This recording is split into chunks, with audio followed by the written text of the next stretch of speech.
tanda-tanda nih. Kan menerima tantangan. Menerima tantangan, buka jaket. Jaketnya aja dibuka, yang lain jangan, Kang. Terus.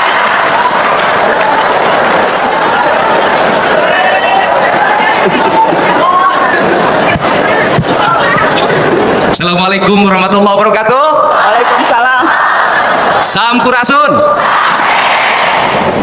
Orang Jawa Barat itu biasa berstand up komedi karena masyarakatnya masyarakat rinya, selalu tersenyum. Kalau ada yang celaka kakinya patah, untung cenah ukur sukuna. Kalau tangannya patah, untung ukur leungeunna. Kalau dia meninggal, untung maut. Sabar lamun hirup bakal sangsara. Itulah orang Jawa Barat, selalu pandai bersyukur dengan senyum. Kalau ngomongin orang anak muda, kaum milenial, kadang-kadang negara ini bikin bingung. Anak-anak disuruh pandai, tapi sekolahnya nggak cukup. Disuruh pandai, tapi biaya pendidikannya mahal. Disuruh kuliah, tapi biaya kosnya mahal. Plus biaya semester, belum ditambah biaya pacaran, kan bikin rumit. Dedi itu membuat semuanya menjadi ringan karena dua-duanya yang namanya ringan. Memilih gubernur itu memilih D1 dan D2, tinggalin nomor mobilnya, terpercaya mah. Jadi nggak ada problem siapa gubernur Jawa Barat, Dedi, wakilnya juga Dedi, tidak akan ada iri-irian kita mah. Nah, agar kita tidak bingung, mari kita demo sama-sama sama negara ini. Hei, anak muda disuruh profesi menekuni pada bidangnya, jumlah pelajaran 17 kan liar. Anak mahasiswa disuruh mampu bisa bekerja sesuai dengan bidangnya, sama jumlah mata kuliahnya seabrek-abrek, jabal lama kuliahnya. Yang enak mah Mbak Nana ngomong-ngomong seetik jadi duit. Amin, amin. Waktunya sudah habis, kita kasih tepuk tangan Udah untuk Kang terakhir, Dedi. harus nyampe dulu. Apa pesan saya terakhir? Jampe-jampe harupat, gerak gede, gerak lumpat, gerak pilih nomor 4. Biar kuliahnya cepat, biar kerjanya dapat, biar dapat jodoh lebih berkah. Itu saja. Terima kasih. Terima kasih. Assalamualaikum warahmatullahi wabarakatuh. Sampurasun. Waalaikumsalam warahmatullahi wabarakatuh. Sekali lagi tepuk tangan dong untuk keempatnya. Saja beri tepuk tangan yang meriah buat Bapak Basuki Cahayapurnama.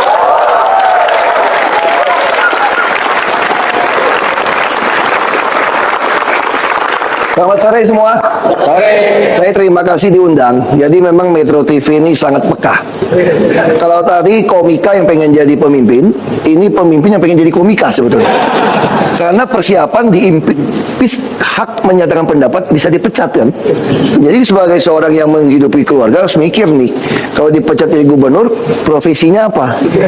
Nah, ternyata profesi yang tetap seperti politisi masuk TV adalah salah satu adalah komika. Nah, makanya saya terima kasih banget nih. Cuma begitu saya sampai di sini, saya salaman di belakang kan sama komika-komika tadi kan. Saya jadi agak deg-degan sekarang. Kenapa? Kalau saya kagak lucu, pasti ditolak, nggak jadi komika kan. Kalau saya terlalu lucu, pasti komika senior nih impeachment gua lagi tuh, menyatakan pendapat lagi tuh. Ini yang masalah. Jadi pejabat tuh saya nggak susah-susah banget dong. Syaratnya apa? Gampang. Kalau rakyat susah berobat, kasih KJS gitu ya. Jadi BPJS. Susah sekolah, ya kasih KJP. Betul nggak? Tapi kalau susah dapat jodoh, itu ada 2 kartu kita kasih biasanya. Itu beda, kartunya 2. Anda boleh pilih gitu ya. Kartu pertama apa? Ya, namanya itu KSS. Ya kan? Kamu salah sendiri. Ya dong. Salah sendiri loh, menurut gue tahu. Ini agak kejam dikit ini. Satu lagi apa? KDR. Kasihan deh lu. Kita susah. Ini yang Coba kita perhatikan, setiap kali ada pekerjaan besar dalam sebuah pemerintahan, nama Ahok atau Basuki Cahayapurnama selalu tidak ketinggalan. Pada waktu awal Jokowi menyusun kabinet dalam periode kedua, yaitu Kabinet Indonesia Maju, banyak yang mengusulkan nama Ahok untuk masuk dalam jajaran menteri. Sayangnya, undang-undang tidak memperbolehkan karena ia pernah menjadi terpidana kasus dengan ancaman hukuman maksimal 5 tahun penjara. Dari sana saja kita bisa melihat tingkat kepercayaan orang terhadap Ahok dalam urusan eksekusi masih tinggi. Ahok mempunyai kemampuan manajerial yang mumpuni. Ia tipikal eksekutor tangguh dan sistematik. Kita masih ingat saat Ahok menjabat Gubernur Jakarta menggantikan Jokowi. Kemampuan Ahok di atas rata-rata dalam membereskan banyak hal di Jakarta. Ia multitasking, bisa melakukan banyak hal besar dalam waktu bersamaan. Mulai dari menerima warga dengan sejuta keluhan mereka di balai kota, sampai mengerjakan proyek besar supaya Jakarta tidak banjir lagi. Dan penduduk Jakarta banyak merasakan manfaat ketika Ahok menjadi gubernur. Transportasi jadi nyaman, kemacetan juga jauh berkurang, dan kota tertata pelan-pelan. Sayangnya, Ahok tidak lama menjabat. Ia harus kalah karena warga Jakarta lebih suka pemimpin yang seiman meski kerjanya lamban. Jakarta pun kembali seperti semula, malah lebih parah karena hanya dijadikan panggung pencitraan. Jokowi yang pernah berpartner dengan Ahok saat menjabat sebagai gubernur Jakarta sangat paham cara kerja Ahok. Ahok itu seperti bulldozer. Ketika ia punya tujuan, ia tidak peduli dengan banyaknya penghalang. Semua yang ada di depan dihantam. Dia punya target jelas kapan pekerjaan itu harus selesai. Ahok memang bukan politikus. Ia tidak mampu kompromi dan tarik ulur dengan sekitarnya. Ibarat main layang-layang, Ahok tidak pernah mengulur benangnya. Ia tipikal pemain yang suka menarik dengan cepat dan keras. Itulah kenapa layangnya cepat putus. Menempatkan Ahok pada tempat yang salah jelas akan menimbulkan keributan. Tapi jika tempatnya benar, Ahok bisa menjadi sebuah mercusuar. Itulah kenapa saya setuju sekali ketika Jokowi mengumumkan bahwa Ahok adalah salah satu dari 4 kandidat untuk menjadi kepala badan otorita ibu kota baru. Inilah tempat yang sangat tepat untuk Ahok. Bayangkan, ibu kota baru nanti akan dibangun dengan dana sampai 500 triliun rupiah, dan sebagian besar dana diperoleh dengan model kerjasama bersama beberapa. Ya teman-teman, di sebuah cuplikan video yang barusan kita saksikan tadi, ya tentu ini cukup menarik sekali ya, antara Ahok dengan Pak Deddy Mulyadi. Nah teman-teman, kita lihat bahwa kedua ya sosok yang pemimpin ini adalah sangat dekat sekali kepada masyarakat Indonesia dan sangat disukai banyak masyarakat ya, karena kita melihat mereka inilah yang layak sebenarnya ya menjadi pemimpin petinggi ya, tertinggi di negara kita ya, karena lebih mengedepankan ya apa yang menjadi kepentingan ya para masyarakat Indonesia, dan bahkan mereka sendiri ya langsung terjun ya dan merakyat ya, terjun ke lapangan ya bersama dengan rakyat, dan sehingga mereka tahu ya apa ya sebenarnya yang diperlukan, apa yang sebenarnya dibutuhkan ya oleh masyarakat sipil ya.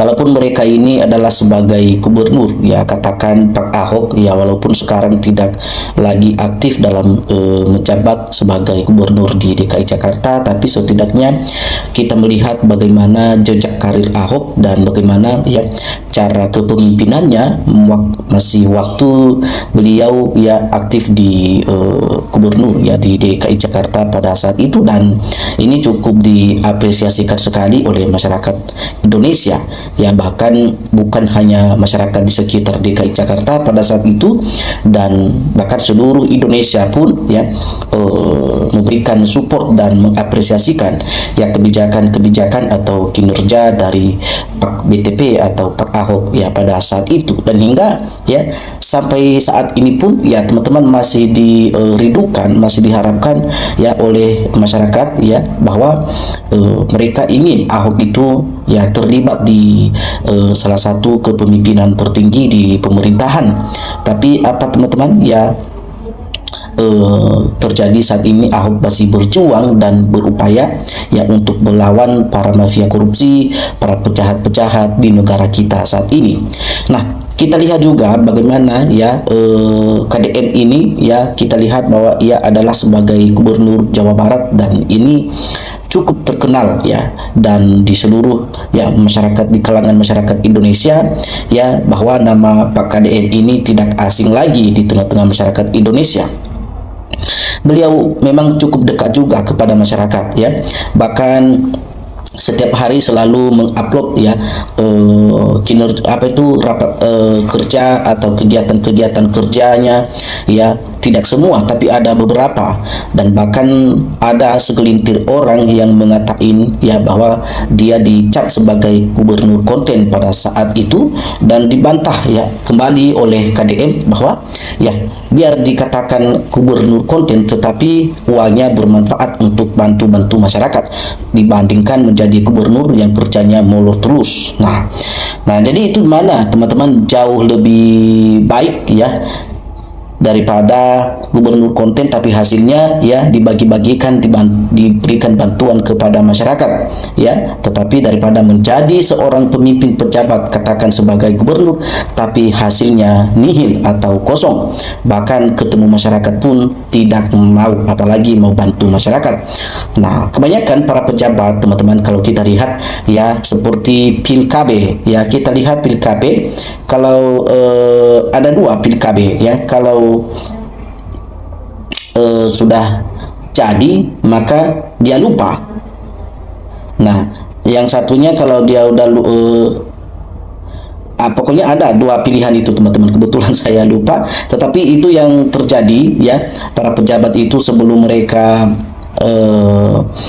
menjadi pejabat atau masih dalam calon, ya, jadi mereka sangat dekat kepada masyarakat, ya, memberikan banyak janji-janji politik di kampanye, ya, dan bahkan kalau dibilang sujud di kaki masyarakat pun mereka mau, ya, sebelum terjadi pemilihan, ya, pilkada, atau sebelum terjadi pemilu.